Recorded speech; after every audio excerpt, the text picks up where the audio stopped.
And if this is your first time giving your mind a little love, I have a few goodies for you. First, don't forget to subscribe so you never miss an episode. And second, sign up for the Morning Mind Love. Think of it like a weekday oracle from your highest self to help you start each day with a positive focus. Plus, you'll get 2 gifts absolutely free: a 30-minute binaural meditation and 30 days of journaling prompts to help you remember who you truly are. So join over 9,000 people and go to mindlove.com to sign up. Welcome to Mind Love, episode 287. Today's episode is all about getting your mind unstuck with soul-guided choices. Sometimes we make a choice to add something into our lives. Sometimes we make a choice to take something away. In my experience, the times that I've tried to move towards something, I have forgotten to let go of some other things in order to accommodate for what's new. It's a constant dance of recalibration. When you said, I didn't know until I did, I think that's a perfectly beautiful way of saying it. We make a choice, and while we might commit to it, we might be resolute to it in our mind, it takes a little while to actually fade into being, in terms of the way we identify ourselves, in terms of the way we internalize how things are working. It's never just that snap of the finger. Turn up your frequency with Mind Love. Bite-sized brain hacks for seekers, dreamers, and doers. It's time to give your mind a little love with your host, Melissa Monti.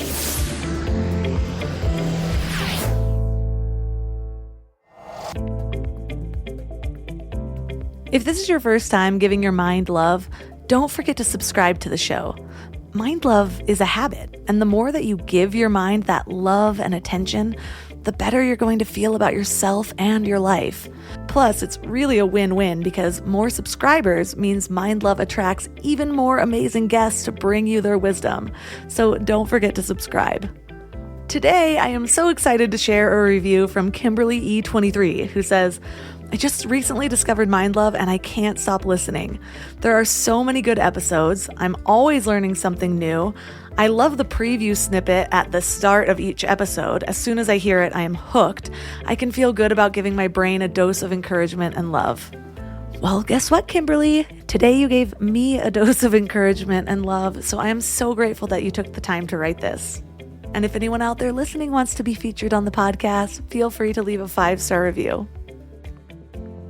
How many times have you been stuck in analysis paralysis? Searching the internet for a good career move, weighing the pros and cons of having a baby, calculating the risk of quitting your job or investing money. What would it feel like if you just knew the right thing to do? If you could tap into your inner wisdom and feel guided by your soul? I used to trust everything and everyone more than myself. And probably for good reason. I did spend over a decade making terrible choices. Seriously, like really bad. Well, mixed with some good ones, but the bad did outweigh the good for a while. So I realized I clearly needed to do something differently. I remember the first time someone told me to follow my inner guidance. I was in a yoga class, and I remember thinking, I'm pretty sure my spirit guide quit a long time ago. Either that or she's habitually high because whatever so-called guidance I have access to sucks. But what I didn't realize is that I didn't know my own voice. What I thought was guidance was actually social pressure or family expectations or perceived obligations. And I say perceived for a reason. What I've come to learn is that most of the pressure actually comes from within ourselves. It seems like there's social pressure to be a certain way. Depends on your location, I suppose. But in LA, I definitely felt pressure to be hot and thin and keep up with the style trends. One of my best friends, on the other hand, could give 2 shits about those things and didn't feel the same pressure at all. So ultimately, it was me who agreed to the pressure. Now I don't feel pressured by the same things that I used to, but I've realized that there will always be new pressures that arise. Now there's all these pressures, again perceived, around motherhood and how to raise a kid. And I have to constantly ask myself, Are these pressures even real? Or am I just comparing my life to someone else's? Or projecting my own insecurities? And yeah, every time I ask myself that kind of self-reflective question, it highlights another opportunity for deep self-work. But this whole life is a journey, and there will always be more work to do. And that's the beauty of it, right? Every day is a new opportunity to know yourself on a new level.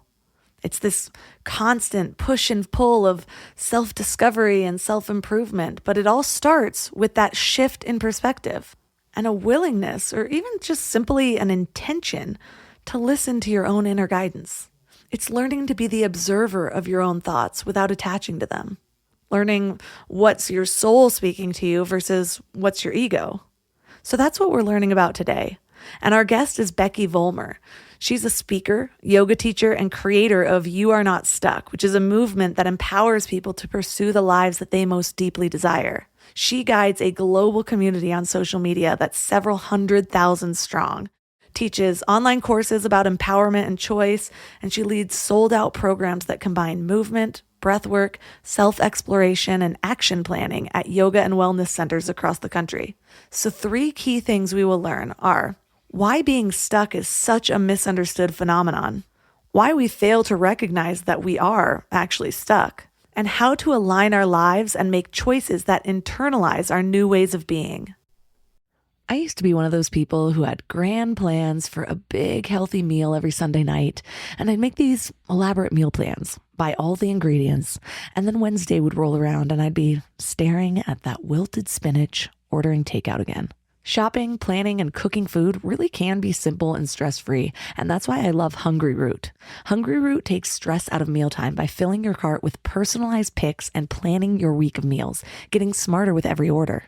With over 15,000 recipes to choose from each week, many ready in just 15 minutes or less, it's so perfect for those nights when you have no energy left. What I love most is their smart cart technology. It actually learns what I like and what I will actually cook. So no more buying ingredients for recipes that I'll never make. Everything that shows up, I actually use. They screen out over 200 additives, including high fructose corn syrup and artificial sweeteners, only high quality meat and seafood with no hormones or antibiotics, and they carry brands like Vital Farms and Ithaca hummus that I already trust. The time I've gotten back has been incredible. Instead of spending Sunday meal planning, I'm doing things that actually matter to me. Take advantage of this exclusive offer. For a limited time, get 40% off your first box, plus get a free item in every box for life. Go to hungryroot.com/mindlove and use code mindlove. That's hungryroot.com/mindlove, code mindlove, to get 40% off your first box and a free item of your choice for life. hungryroot.com/mindlove, code mindlove.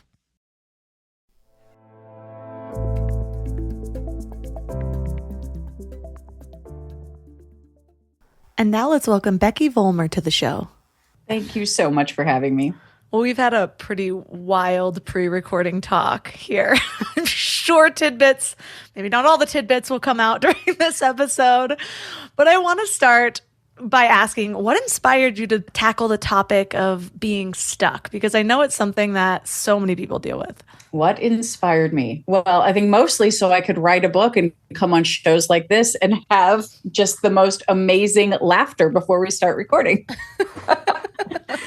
In all seriousness, what inspired me to write a book on being stuck? I think it's because it's a phenomenon that I understood very deeply, having experienced it. But the vibe I got from other people I talked to was that it was a pretty misunderstood phenomenon that was happening globally. I found that when I made sort of what I consider my big first move to get unstuck, which for me happened with a job, after that, so many people would come and talk to me and say like, oh my God, you're so brave. I could never do that.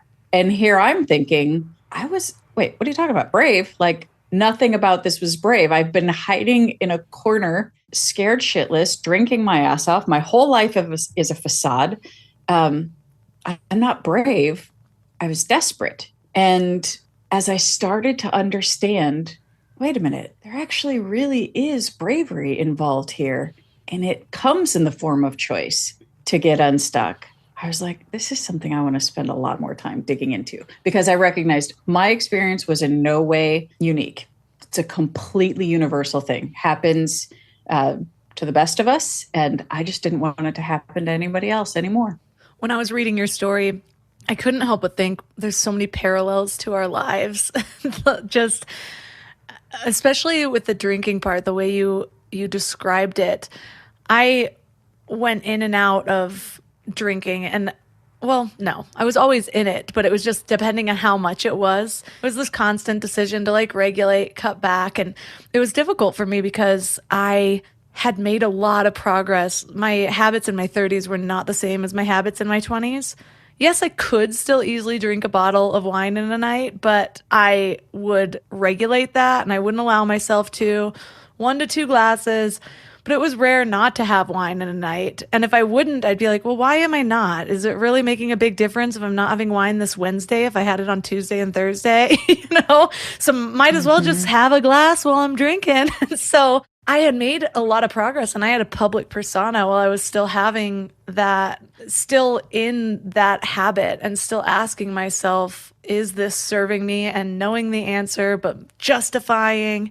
And it was such a reflection of almost every big life choice that I made. Just sitting in it and feeling like I could regulate it. And it was like forcing will upon it, but it not feeling in alignment because it was taking so much effort. And then it was finally when I like just surrendered to the voice that was always there, that I was like, okay, this is what I meant to do. And it's still not always easy. I'm like close to 500 days in, I think now. And holidays are coming up and I can feel myself wanting the mulled wine. Mulled wine is my favorite part of the year.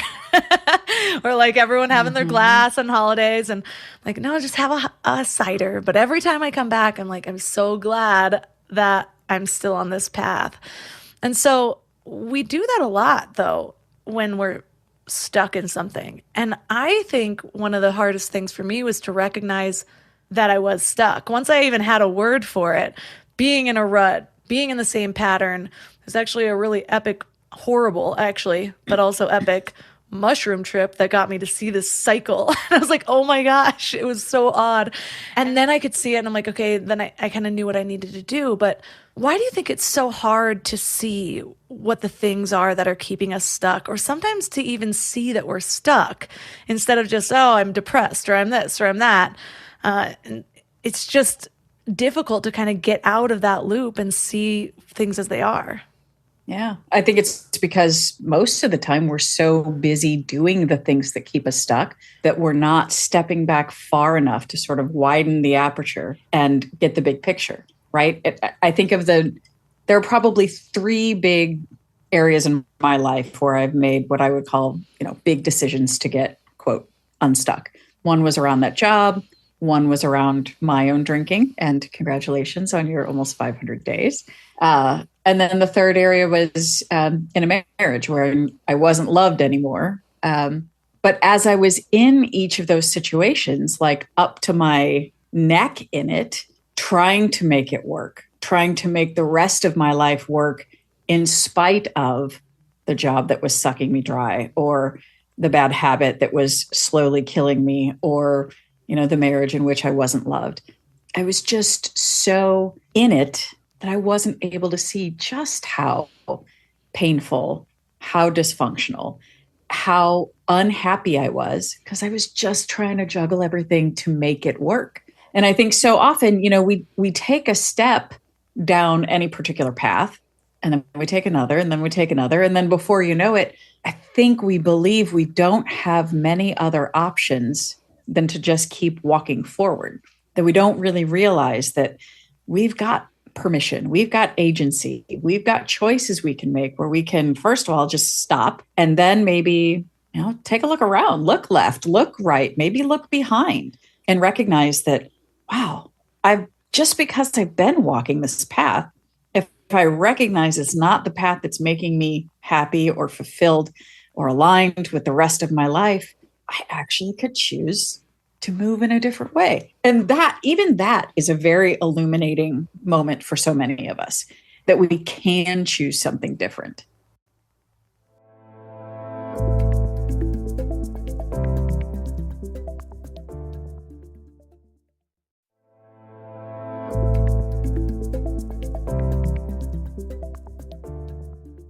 I recently recorded an episode with former poker player Annie Duke. She was one of the best poker players in the world.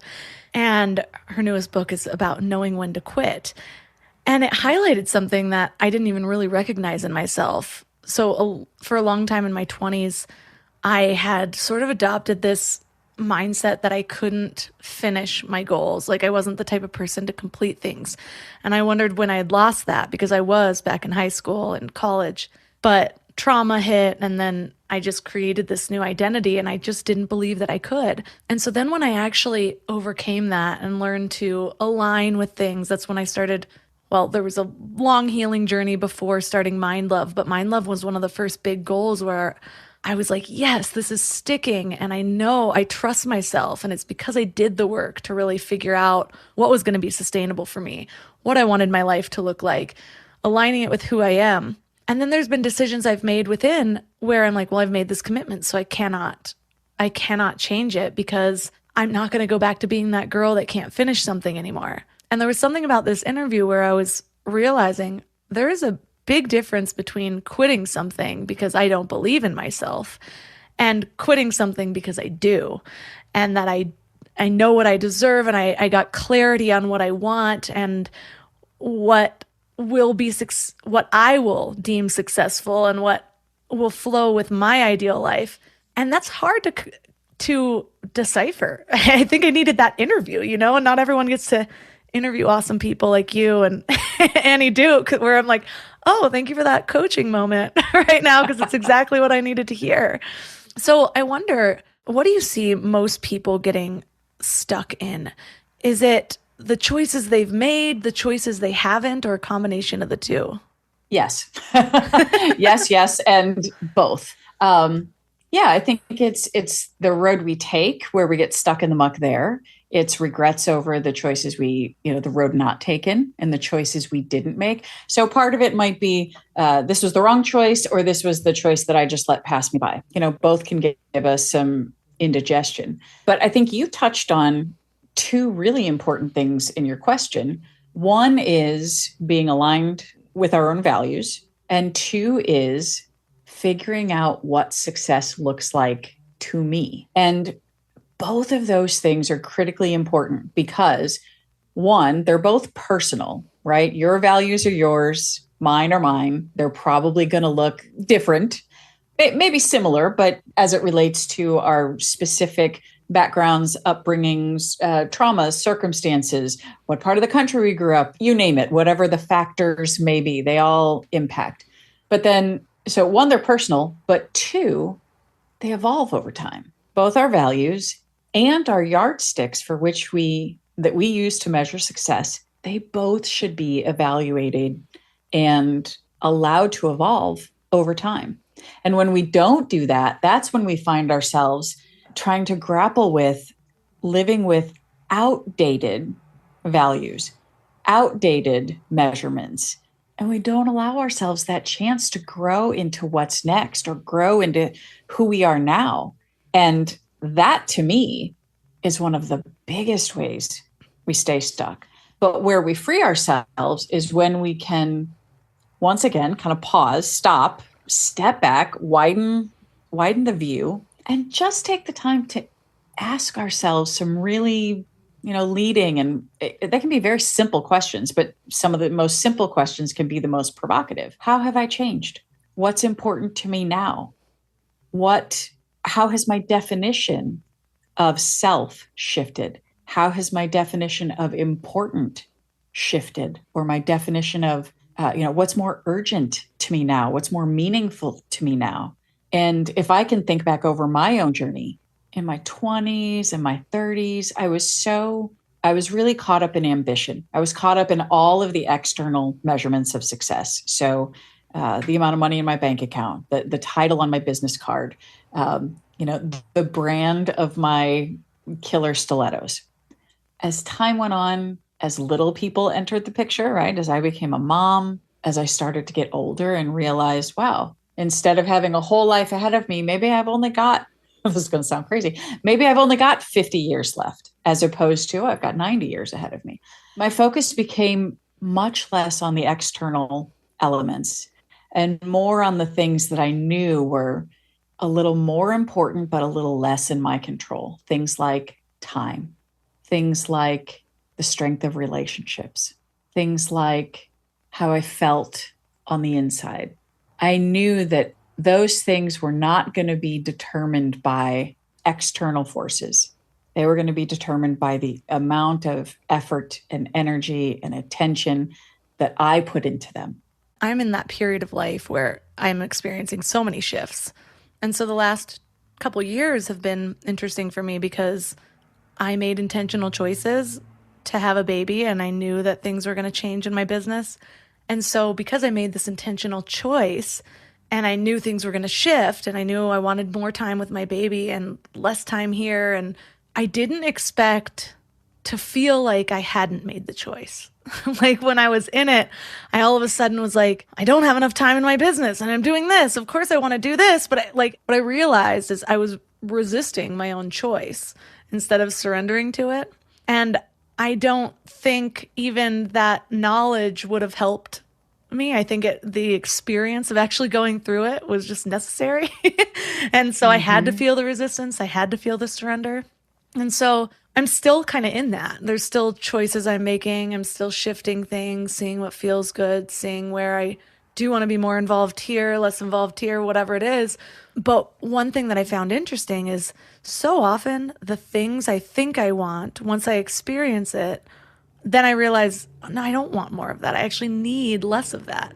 It happens a lot. Like I felt that with alcohol before. I just need one more glass of wine. Is that good for me? Yeah. Or I wish I had more money for more stuff. And then I have more stuff and I'm like, I just want less stuff. This is burdening me, or whatever it is. That happened even when I was traveling a lot. I was like, I just want to travel all the time. And then I was traveling all the time. And I'm like, actually, I just want to create a home. And so sometimes it's the decision and experiencing what you think you want, or what, at least that was for me, experiencing what I thought I wanted just highlighted that I didn't know until I did. I guess that is that ungraceful way of saying it. And what's funny too is because I have thought that I've known how to follow my inner knowing. Like I can get to that deep voice. And still, I feel like sometimes it leads me through the path of resistance rather than the path of least resistance. And maybe that's just how I learn. Maybe my inner knowing knows that, or maybe I have more work to do and hopefully it'll get easier. There are moments where I do feel divinely guided and I'm like, thank you. I knew this automatically, but it's probably 50-50. So I'm curious for you, what's your process of getting to that alignment, of finding what you need? And do you find that you're right most of the time? And how do you recalibrate if not? It's a constant dance of recalibration. Absolutely. And, when you said, I didn't know until I did, I think that's a perfectly beautiful way of saying it, because that's really what it is. It's all trial and error. And there's also, the idea that we make a choice and we might commit to it. We might be resolute to it in our mind. It takes a little while to actually fade into being, right? It's not just a quick, it's not a light switch that we flip on or we flip off. The changes that we experience are much more gradual to be able to, in terms of the way we identify ourselves, in terms of the way we internalize how things are working. It's never just that snap of the finger. It's a slow fade in and a slow fade out. But I think what we forget, at least what I know I have forgotten in the past, is, sometimes when we make a choice to add something into our lives, sometimes we make a choice to take something away. In my experience, the times that I've tried to move towards something, I have forgotten to let go of some other things in order to accommodate for what's new. So it's like, here's my plate. I might have 4 things on my plate already that I prioritize, that I value. And, but I also want to do this and make this choice. And so I add that to the plate. But now I also want to prioritize this. And so I add that to the plate. And I continue to do that until all of a sudden I realize, I've got 27,000 things on my plate because I didn't let go of anything. So in terms of the constant recalibration, it's an assessment of, okay, if I add this, wonderful, but that's going to realistically, objectively take this much time or this much energy or this much attention or this much currency or this much emotional bandwidth, you name it. So what am I going to either put on the back burner for a while? What can I deprioritize for a period of time? What can I let go of completely to make sure that this plate I'm managing is manageable? Yeah. Where instead, I think, again, I can only speak from my experience. When my plate is imbalanced, I'm using all these metaphors and I'm mixing them up. But when my plate is imbalanced, it's almost because the pendulum that I'm sitting on, maybe it had gone so far this one direction that when I say, nope, that's not working anymore, it takes all of that force and all of that momentum and it swings to the entirely opposite end. And then you realize, nope, that's not working either. And so you have to let it swing back to the center. And over time, that pendulum does that swinging dance where what it's looking for is center and balance and alignment. So you ask that question, how do I find the alignment? It's experimentation, trial and error, but done in alignment with what I've identified as my values for now and measuring it against the success yardstick that I've identified that is relevant now. And so I emphasize that now, because if we live in expectations of ourselves from yesterday, measuring sticks from yesterday, then we're not in alignment with who we are right now. And that's really the only place where we can live, is in this general moment. Yeah. And I have found not only am I shifting these priorities and understanding my values more based on that life experience, but there have been times where I didn't understand what I thought were my values based on programming until I reached a certain milestone and it didn't feel the way I thought it should. And one thing I'm so grateful for is the work that I've done to be able to feel that misalignment in my body. Because if I was in my 20s, I had like zero mind-body connection. I had been cutting that off for so long, just numbing, that I didn't know how to feel that guidance. And so I probably just would have, I remember even times thinking like, this is happiness, and being like, why is it so uncomfortable? Because I didn't even really know how to recognize true happiness. And so there's so many things that we need to weed through, the messages that we get when we grow up, what our family values, what we think a successful life looks like. And so if we're not creating that from the inside out, that's what's guiding us. And then we're going by everybody else's principles rather than our own. And it reminds me of one of the phrases that you use in your book. It's a whole chapter around the indigestion of shoulds. Can you tell us what that means?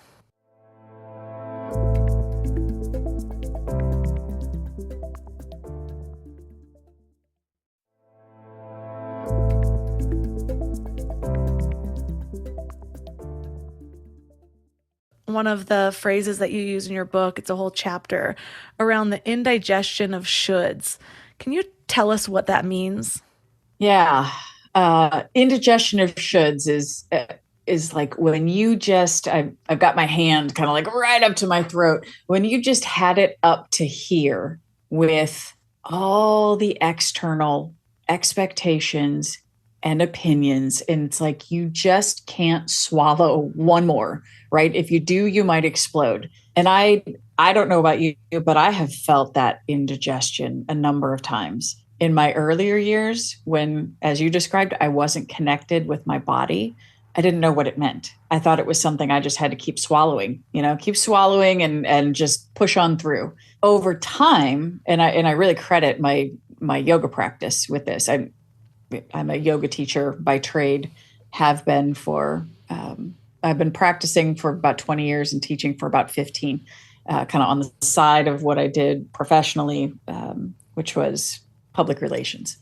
Anyway, I credit my yoga practice for helping me slow down enough to get that connection in my breath and in my belly and in my whole body to understand that that indigestion that I would be feeling is like just that, that bubbling up in your chest that you just kind of want to scream, that was something that I could address. I didn't know that before. I really thought that that's just sort of how life worked. You just do what people tell you.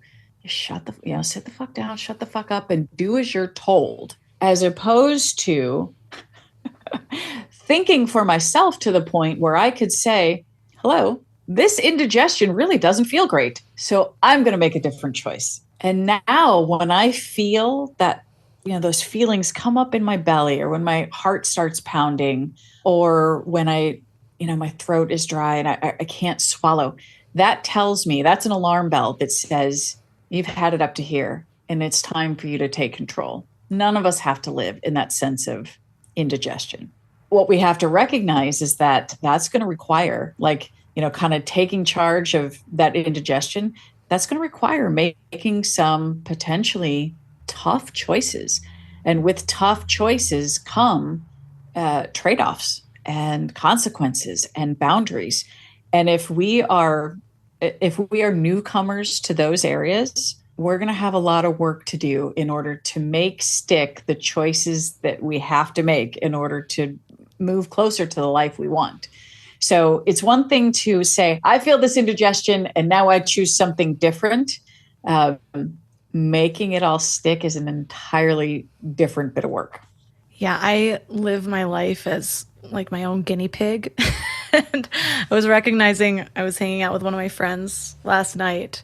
We went to dinner over there, and I have so many things that I'm working on at once. I feel like I'm probably a little overwhelming to people. I'm like all of a sudden talking, I'm taping my mouth shut tonight. And like, wait, what? And I'm like, I've been mouth breathing. And so I need to nasal breathe. And then all of a sudden I'm like talking about magnesium bicarbonate, just all this stuff. And then she starts to get like, well, do you mind if I microwave this? And I'm like, no, don't I'll eat it cold. It's fine. Like just all these things.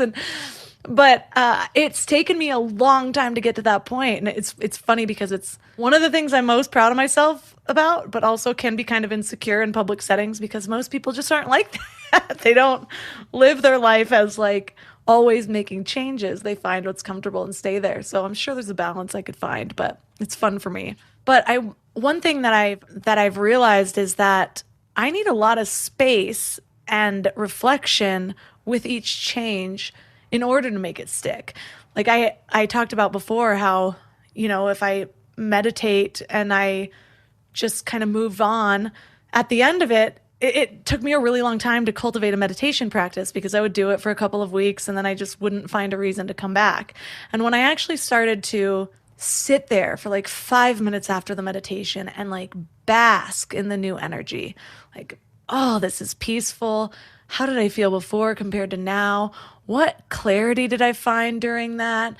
And really just like sit in that and see what came to me, let my inner wisdom come to me and really hear what balance it brought or what positive attributes that it brought.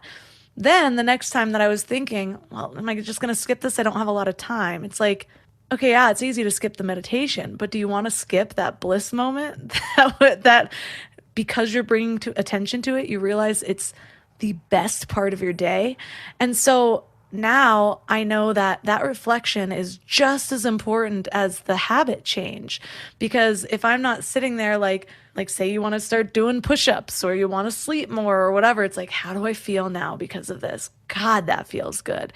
Then you start to feel like you're depriving yourself if you don't do it, rather than that you're pushing yourself to do it, if that makes sense. Yeah. Your question reminds me of, there are two questions that I believe that each one of us ought to be able to answer at any one time.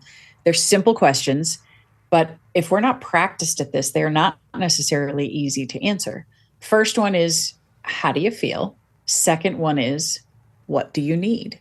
And the best answers to those questions for me do not come from my head. They do not come in a moment when I'm when I've got, that indigestion of shoulds that we talked about. They do not come when my pendulum is swinging to either one of the extremes. They do not come when I'm feeling backed into a corner and I feel choiceless, like I don't have a way out. The best questions, or the best answers rather, to the questions, how do I feel and what do I need? They come when I get still. They come when I can just slip into that most beautiful, comfortable place behind my eyelids. And when I can come to my breath, not just, kind of notice my breath, but when I am nothing but my breath. Because in that space, my conditioning dissolves, my fears dissolve, my indigestion dissolves. And I feel like I'm so bolstered by that inner wisdom, that place inside of me that is not afraid for all of the same reasons that my ego gets afraid, but that place within me that recognizes what I'm really made of. And it's like from that space, there's no denying how I feel. And I don't question my answers to what I need. The thing that I have to remember coming out of that space is then to have the courage to carry it out. Because I really do believe that, we're all so scared. We're all so scared of doing the wrong thing, saying the wrong thing, making the wrong choice, and having to live with it, the ramifications of that for all eternity, which, thank God for study of yoga philosophy that reminds me of impermanence, right? That takes so much of the pressure off. But the opposite of fear isn't just courage, not to me anyway. To me, the opposite of fear is choice, not ego choices, not fear choices, those soul-guided choices, the ones that come when we get still, when we get quiet, when the voice of our inner wisdom is finally allowed to speak. That's when we make soul-guided choices. I wonder if that works for pregnancy and digestion as well. So far it hasn't, but I have hope after this conversation. Now that I'm pretty sure you need Prilosec, but actually the magnesium bicarbonate is the first thing that's helping. I've been doing magnesium bicarbonate for 2 weeks. All of a sudden, the indigestion's almost gone. So fingers crossed if you're out there pregnant with indigestion. Just put a pin in that. Fingers crossed. That's right. But you're right. Like, I didn't start understanding what that meant to get in touch with my inner wisdom or soul-guided choices until my 30s. And I'm a yogi too. I've been doing yoga for 15 years. I'm a certified teacher, but I've never actually regularly taught as a job, but I'd still do it almost every day. And I really credit it to being a huge stepping stone for almost saving my life. Because like I said, I had no connection to my body. I lived in my mind. I was a wreck in my 20s. I had just experienced a lot of trauma and I had a really debilitating case of bulimia. So in order to deal with that, my whole strategy was just to numb whatever I could. I remember thinking I couldn't be alone with my thoughts, and I'd kind of make jokes. Oh no, I can't be alone with my thoughts. It's crazy up there, and like thought it was funny. And it took me like 10 years to be like, wait, that's kind of sad. Like the one person I have to be with forever is me, unless I continue to numb. And what kind of life is that? Then who am I even hanging out with? And so finding that alignment, like I said earlier, is still a process. It's still something I have to recalibrate. I can still find myself all of a sudden being like, why does this not feel good? Is it not comfortable?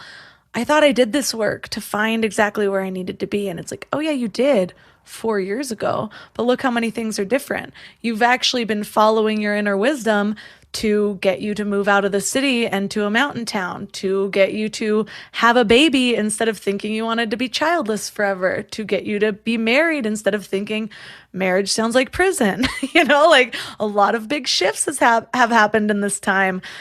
So do you think that your values are going to be the same now that you've experienced what this other side of your choices are?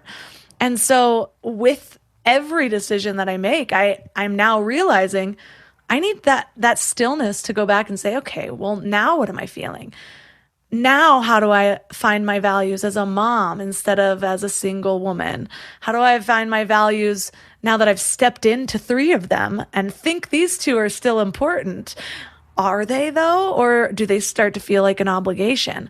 And so that recalibration is always happening. And sometimes I make the wrong choices. I do feel like the more that I have the courage to step into it quickly instead of resisting as long, the more I just feel this flow of guidance instead of having to hit that point of like feeling stuck and feeling, I guess, just out of alignment. Instead, I'm noticing it. But I think it's the willingness to find that time every single day. And even if I'm finding the stillness, and I think it's for a different reason, like to reflect on my meditation, that is still the stillness that I need. What else comes up? And so I think another principle in it is that space is a time of allowance. And I used to have more expectations for it. Like, okay, I'm giving space for this right now. And now I'm like, no, it's just space. Whatever comes up. And then can I listen to it? Can I follow it? Or am I going to resist it? And what does it feel like if I just dive right in and I don't give in to the fear? Because that's what I think what I thought before was that resisting was safer. It was easier because I was there, but it's still a choice. It's still sitting in discomfort. It's just the discomfort that's not right for me versus the discomfort of starting something new.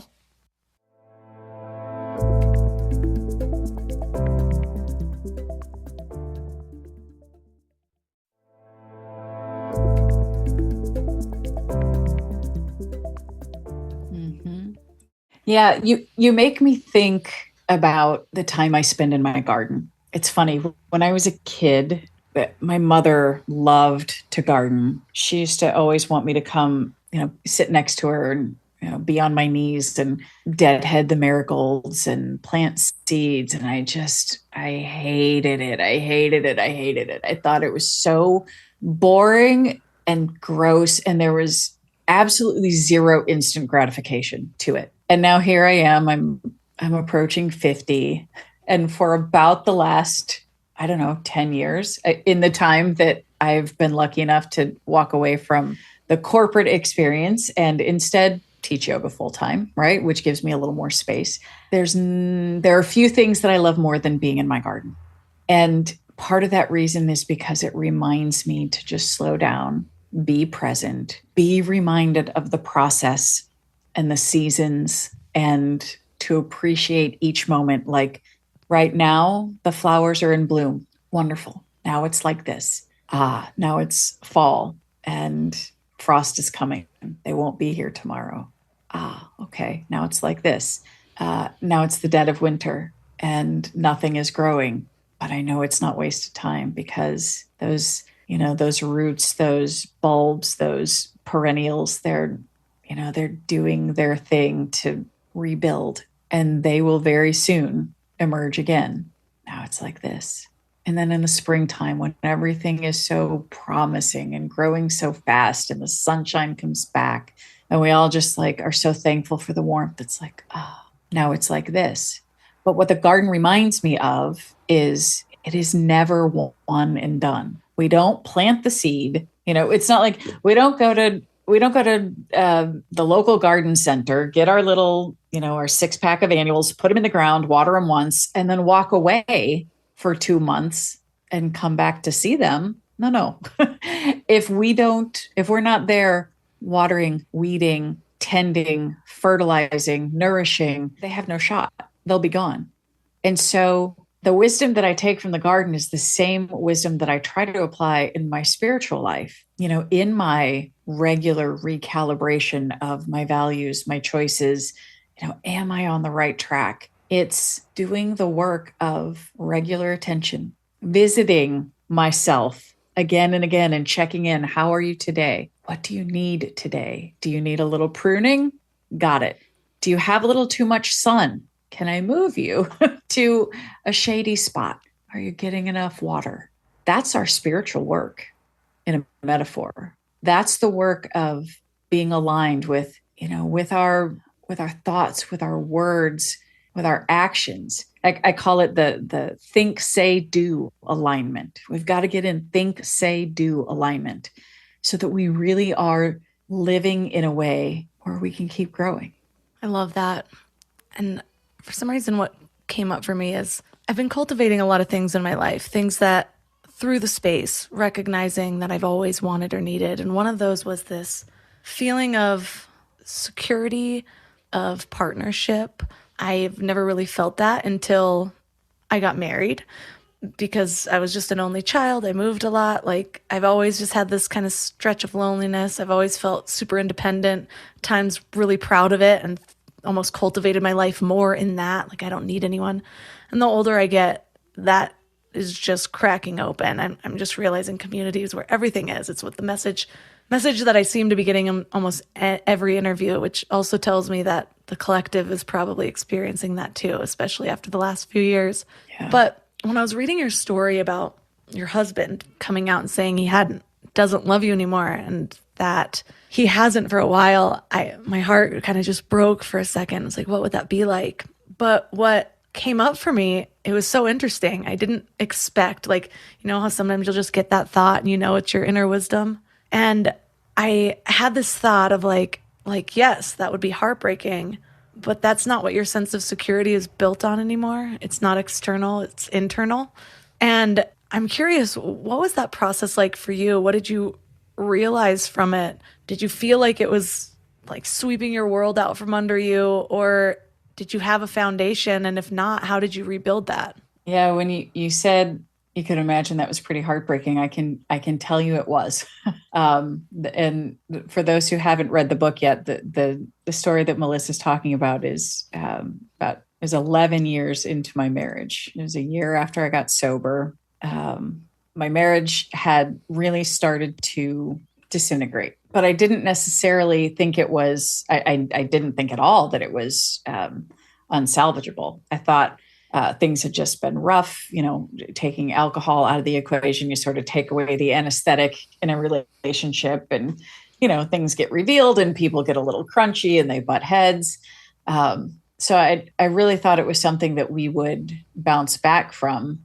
My soul, however, I think it took her some time to evaluate all of the angles and then come to the determination that that wasn't something that we would bounce back from. The foundation that I had then was, really built around yoga philosophy and spirituality. And I thought I had a really good grasp on acceptance, but boy, was I wrong. I learned a lot of lessons around acceptance and non-attachment in that process that I don't know that I would have learned otherwise. And so in retrospect, I will claim that time as something for which I'm incredibly grateful, because without it, I don't know that I really would have learned what I had needed to learn. It's like with every, oh my gosh, everything's a teacher. Every heartbreak is a teacher. Every bit of contrast is a teacher. Every way that we respond to a situation is a teacher. And I only thought I knew what it was like to, quote, get unstuck before that moment. I think that was the universe's way of saying, there's more information I want you to have. And I'm incredibly grateful for it. And one of the things that I have relied on a lot, Melissa, when you mentioned the word security, that was always one of the things that I most needed in my life. It wasn't something I had as a young child. I really thought that I had it in that marriage.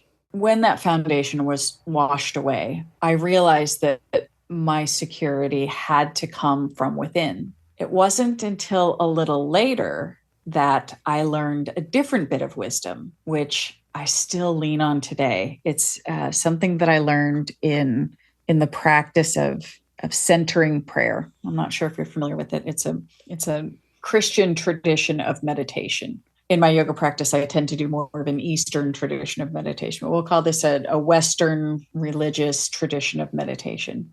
And as part of that practice of centering prayer, there is what's called the welcoming prayer, which is essentially, it's a prayer of acceptance. I welcome everything as it is in this moment. And if I were to consolidate a few of the lines in that, I do it in a very succinct sentence, and it's a mantra.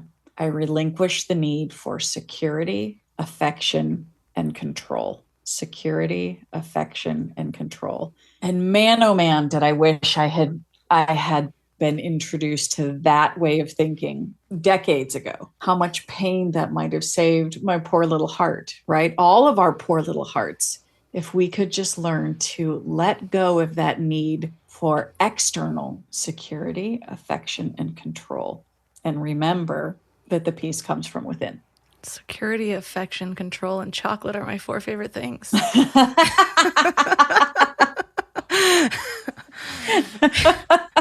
I got some work to do.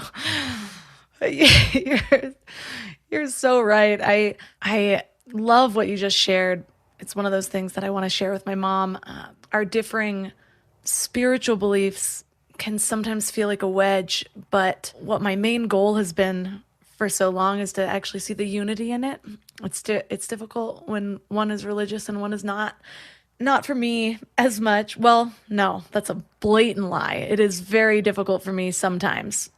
It's not difficult for me when I'm by myself and when I'm thinking about it, but it's very difficult for me in practice. And so I'm always looking for those things that can kind of unite the two and be like, no, see, there's so much in common. There's so, like, isn't that what we should always be doing, is focusing on what unites us rather than focusing on our differences?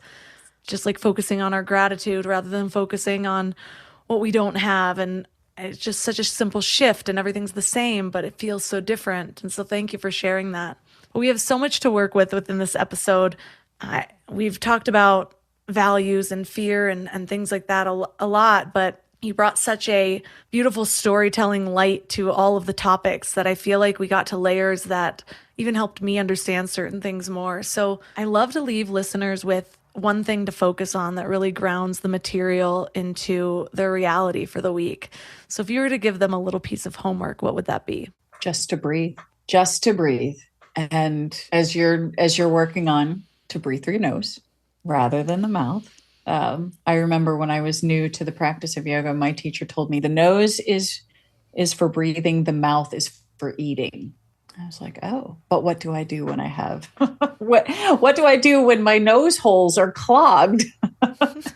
So thank goodness we have an option. But yeah, to try to breathe and to let that breath really go deep in the body, not just to breathe up into the shoulders and the collarbones where so many of us will feel it when we're tense, and not just to breathe across the sternum and the chest and the upper ribs where we might think we're getting a deep breath, but when you try to breathe from there and you have that sensation of, oh God, I can't breathe.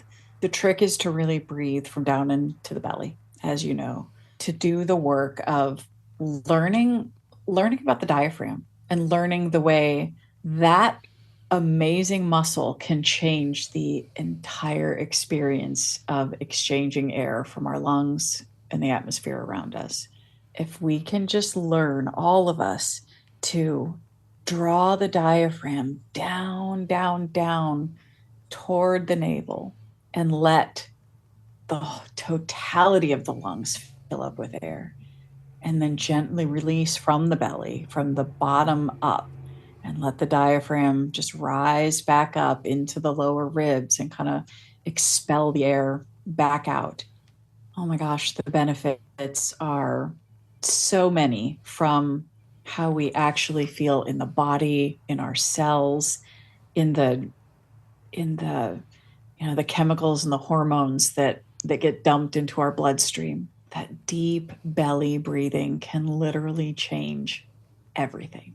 So that's what I would recommend as homework. I love that homework. For anyone following me on Instagram, you know how focused I am on breath right now. I read James Nestor's book called Breathe. So good. And yeah, that diaphragm breathing, there's something that's been known a while and all across cultures is the perfect breath, which is 5.5 seconds in and 5.5 seconds out. And when you focus on that for a while, it just makes you realize how often we're just like doing these little shallow breaths and not giving ourselves what they need and what we need. And it kind of reminds me of the same thing we've been talking about, of that space. It's like creating more space, and the breath is perfect for that.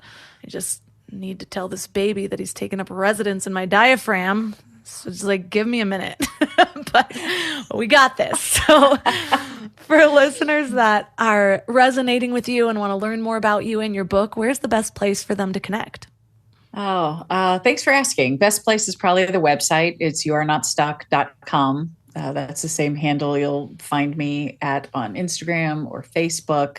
And I hope people do connect with, just the conversation and the book. It's been truly the joy of my life to be able to take all of the teachings that other people have given to me over these years, maybe kind of turn them around, put them through my filter, but then just to be able to share all of that good wisdom that I've been lucky enough to absorb and just kind of put it back out on a platter that hopefully makes it meaningful to other people as well. It's the gift of a lifetime. So thank you for letting me come and talk with you about it.